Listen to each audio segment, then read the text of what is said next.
நல்லா இருக்கீங்களா? நல்லா இருக்கீங்க நம்பர் ஆக்சுவலி இன்றைக்கி எங்கன்னா ஏர்போர்ட்டில் தான் இருக்கேன். ஸோ இன்றைக்கி இந்த 2வது வீடியோ எடுக்கிறேன். இது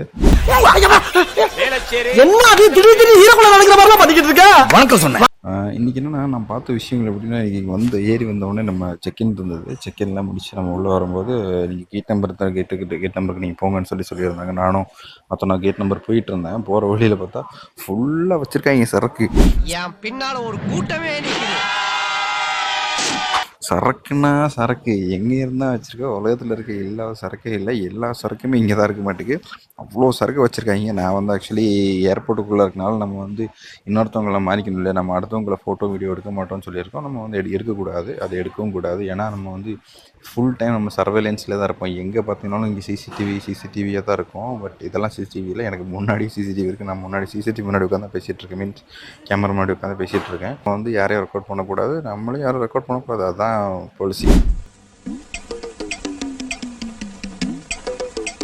அந்த மாதிரி பிராண்ட்ஸ்லாம் பார்த்தேன். பிராண்ட்ஸு விலைனா விலை, குடிகாரங்களுக்காகவே செஞ்சு வச்ச மாதிரி ஒரு ஷாப்பு. சாக்லேட் இருக்குது, சாக்லேட்டுக்குள்ளேயும் சரக்கு இருக்குது, ஷிவாஸ் இருக்குது, அப்புறம் என்ன ரம் இருக்குது. ஆம்பன ஒரு மண்டை ஓடு மாதிரி இருக்குது, மண்டை ஓடுக்குள்ளே அது வச்சுருந்தாங்க. அது பேர் ரம்மு. ஓல்டு மூங்கு. ஆக்சுவலி பேசிக்கலி எனக்கு இது தெரியல, ஒரு ஐடியா இல்லை. திருட்டு ஓட்கா இருந்தது. அப்புறம் ஃப்ரான்ஸ்லேருந்து என்னமோ என்ன ஒரு கிரேகூஸ்ன்ட்டு ஒரு பிராண்ட் இருந்தது. சரக்குக்குன்னு என்னெல்லாமோ பேர், என்னென்ன பேரோ என்னென்ன கண்ட்ரியோ ஒரே இதில். அது கரீபியனில் என்னமோ பண்ணதுன்னு சொல்லியிருந்தது. வெள்ளை கலராக இருந்தது, மீன்ஸ் தண்ணி கலரில் இருந்தது, ப்ரௌன் கலர் இருந்தது, லைட் ப்ரௌன் கலரில் இருந்தது, ஒரு மாதிரி கருகருன்னு இருந்தது. என்னெல்லாமோ இருந்துச்சு. எனக்கே வந்து என்னடா இப்படிலாம் இருக்குதா அப்படின்னு கூட எனக்கு டவுட் இருந்துச்சு. நான் நிறைய தடவை ஏர்போர்ட்லாம் வந்திருக்கேன். பட் ஆராய்ச்சியெல்லாம் பண்ண மாட்டேன். ஏன்னா நான் வருவேன், அங்கேருந்து யாராவது சொல்லிவிடுவாங்க ஏதாவது ஒன்று எடுத்துகிட்டு வாடா அப்படிம்பாங்க. நான் என்ன பண்ணுவேன், ஆஃபரில் 1 வாங்கினா இல்லை 2 வாங்கினா இன்னும் 1 ஃப்ரீ அப்படிங்கிற மாதிரி ஒரு கிட்ட ஒன்று கொடுப்பாங்க. அதை மட்டும் வாங்கிட்டு பேசாமல் நம்ம பாட்டுக்கு ஓடிடுவேன். ஏன்னா கொடுத்துருவேன். பட் எனக்கு ஒரு ஐடியாலாம் கிடையாது, என்ன வாங்கணும், என்னது வாங்கினா நல்லாயிருக்கும் அப்படின்னு. ஏன்னா நான் ஆல்கஹாலுக்கு எதிரானவன். நான் ஓகே, ஆல்கஹாலுக்கு எதிரானவன்னா நான் ஹோட் ட்ரிங்க்ஸுக்கு எதிரானவன். அப்படின்னா நீ வேறு ட்ரிங்க்ஸில் அடிப்பேன். ஆமாம், நான் சாஃப்ட் ட்ரிங்க்ஸில் அடிப்பேன். ஆக்சுவலி ஆல்கஹால் இல்லாத ஒரு பொருளுமே இல்லை அப்படிங்கிறது தான் வாஸ்தவம் அப்படின்னு எல்லோரும் சொல்கிறாங்க. ரிசர்ச் சொல்லுது. நம்மகிட்ட என்ன பிரச்சனைனா, என் பேக்கை நான் அங்கே வச்சுருக்கேன், ஓகேவா? அங்கேயே எங்களுக்கு சார்ஜிங் கேபிளும் நான் போட்டிருக்கேன்.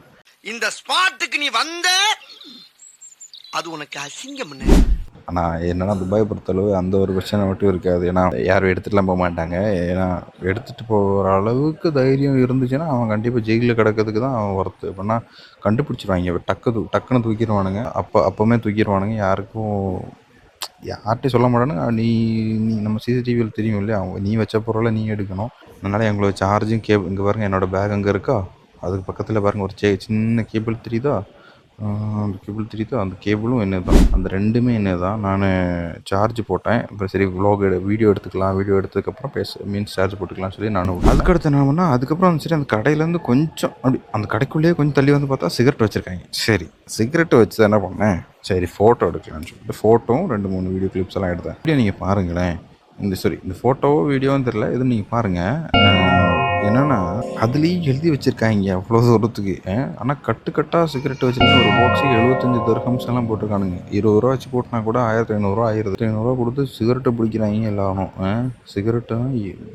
சிகரெட்டை பிடிச்சி அதிலே எழுதி வச்சுருக்காங்க லங் கேன்சரை வந்துடும், நீங்கள் ஸ்மோக் பண்ணாதீங்க, அது மற்றவங்களுக்கு பிரச்சனை ஆயிரும், smoking is injurious to health, அது இதுன்னு சொல்லி என்னெல்லாமோ எழுதி வச்சுருக்காங்க. நீங்கள் வேணால் இவ்வளோ தூரம் எழுதி வச்சுருக்காங்களே, சரி வாங்காமல் இருப்பாங்க? நம்மளோட மக்கள் வந்து அப்படிலாம் இல்லை. நம்மளோட மக்கள் வந்து எது வாங்கக்கூடாதுன்னு சொல்கிறாங்களோ அதை கண்டிப்பாக வாங்கியிருப்பாங்க. அடிக்ட் ஆகிட்டாங்க எல்லோரும். என்னோட மெசேஜ் என்னென்னா, நீங்கள் யாருமே வந்து ஸ்மோக் பண்ணாதீங்க, ட்ரிங்க் பண்ணாதீங்க. சரி, நான் அவங்களோட பர்சனல் சாய்ஸு. பட் நான் என்ன சொல்ல வரேன்னா, சிகரெட்டு பிடிக்கிறதும் தண்ணி அடிக்கிறதும் அவங்களோட சாய்ஸ் தான். பட் நீங்கள் வந்து அதை கண்ட்ரோலாக பண்ணிக்கோங்க. ஏன்னா நீ மேபி சிகரெட்னால லங் கேன்சர் வரலாம், சரக்கு அடிக்கிறனால லங் இது மீன்ஸ் லிவர் வந்து கேடாகி போகலாம். ஏன்னா அந்த மாதிரி நிறைய பேர் எனக்கு தெரியும். ஓகே, நிறைய பேர் நம்ம சுற்றுவட்டத்தில் இருக்காங்க, ரிலேட்டிவ்ஸில் இருக்காங்க.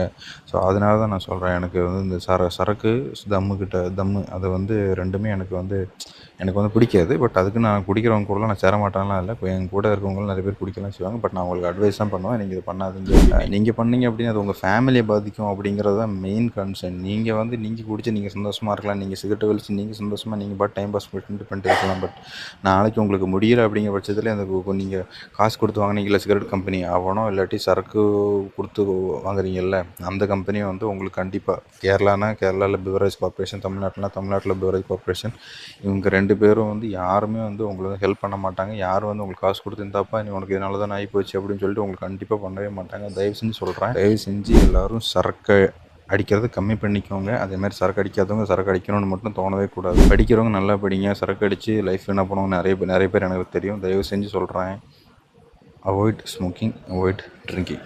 ஓகே, பாய்.